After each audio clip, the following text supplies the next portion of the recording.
Praise the lord. ఆశ్చర్యకరుడు, ఆలోచనకర్త, అద్వితీయ సత్యనాథుడైన యేసుక్రీస్తు ప్రభుల వారి అతి పరిశుద్ధ నామములో మీ అందరికీ అన్ని విషయములలో ప్రతి స్థలములలో జయము కలుగునుగాక. ఈ దినపు యేసయ్య జీవపు మాట 100వ కీర్తన 3వ చరణం. మనము ఆయన ప్రజలము. యేసయ్య కలువరి శిలువ రక్తము చేత కడగబడి బాప్తిస్మము ద్వారా క్రీస్తును ధరించుకొని ఆత్మచేత నింపబడి నడిపించబడుచు ఆయన స్వకీయ సంపాద్యముగాను ఆయన సొత్తైన ప్రజలుగాను ఆయన పేరు పెట్టబడిన జనులుగా మారిన క్రీస్తు సంబంధులారా, యేసయ్య ప్రజలారా, మనలను ఆయనే పుట్టించెను. మనము ఆయన వారము, మనము ఆయన ప్రజలము, ఆయన మేపు గొర్రెలమై ఉన్నాము. అందుకు దేవునికి స్తోత్రము కలుగునుగాక. ఆయన మన దేవుడై ఉన్నాడు.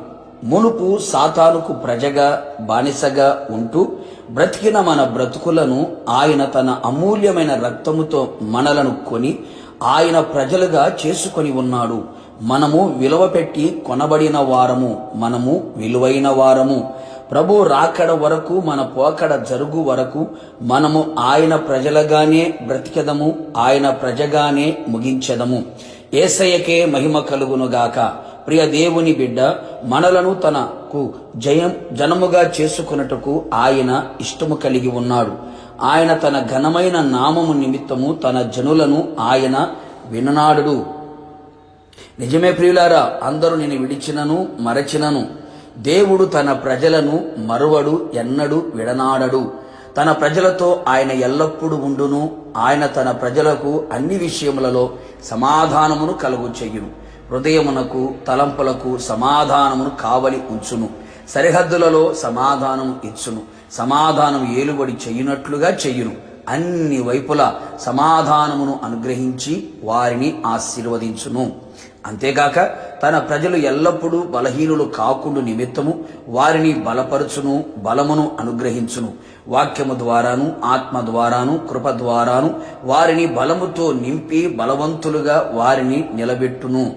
వారు అలసిపోకుండా, సొమసెల్లిపోకుండా అపవాదిని ఎదిరించే బలవంతులుగా చెయ్యును, శక్తి సంపన్నులుగా మార్చును. ఆయనే తన ప్రజలకు తోడుగా ఉండును. ఆయన తోడుకొని పోవును. ఒకడు మందరు నడిపించున్నట్లుగా ఆయన తన ప్రజలకు కాపరిగా ఉండి అన్ని పరిస్థితులలో ముందుగా ఉండి నడిపించును. భయపడకుండా సురక్షితముగా, క్షేమముగా నడిపించును. అంతేగాక తన ప్రజలకు బహు సంతానాభివృద్ధి కలుగు చెయ్యను.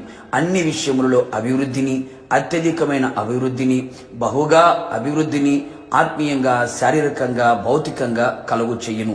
తమ విరోధుల కంటే అధిక బలముని ఇచ్చి తలగాను పైవారిగాను ఉంచును. కావున దేవుని ప్రజలారా, మనము ఆయన ప్రజలమై ఉన్నందుకు మనము ధన్యులము, ఆశీర్వదించబడిన వారము. నిరంతరము ఆయనకు మాత్రమే ప్రజలుగా జీవిస్తూ ఆయన రాకడ కొరకు మనమందరము సిద్ధపడెదము. ప్రార్థన. అత్యంత కృపగలిగిన మా ప్రియ పరలోకపు తండ్రి, నీ పరిశుద్ధమైన పాదములకి మరొక్క మారు స్తుతి స్తోత్రములు చెల్లించుచు ఉన్నాం. మీ అపారమైన ప్రేమను బట్టి అభాగ్యులము, అయోగ్యులము, అల్పులము, అధములము అయిన మమ్మలను సాతాను చేతిలో, సాతానుకు ప్రజగా బానిసగా ఉన్న మా జీవితములను మీ కలువరి శిలువ రక్తము చేత మమ్మల్ని కొని మమ్మల్ని విడిపించి మీ ప్రజలుగా మమ్మల్ని చేసుకున్నందుకే మీకు స్తోత్రాలు. మీరు మాకు కాపరిగా ఉన్నందుకే మీకు స్తోత్రాలు. మాకు దేవుడిగా ఉన్నందుకే మీకు స్తోత్రాలు. జీవిత కాలమంతయు మేము మీ ప్రజలమై ఉన్నట్లుగా మీ సమాధానమును, మీ తోడును, మీ ఆశీర్వాదమును, మీ బలమును పొందుకొని మీ రాకడకు సిద్ధపడినట్లుగా కృపను మెండుగా నిండుగా దయచేయమని మమ్మల్ందరినీ మీ ప్రజలుగా చేర్చుకున్నందుకై, చేరదీసినందుకై నిండు మనసుతో కృతజ్ఞతాస్తుతులు చెల్లించుచు యేసు పేరట వేడుకొని పొందుకొని ఉన్నాము తండ్రి. ఆమెన్. నిశ్చయముగా మీరును మీ కుటుంబ సభ్యులందరూ ఆయనకు ప్రజలుగా నిరంతరము నిలిచి ఉందురుగాక. God bless you.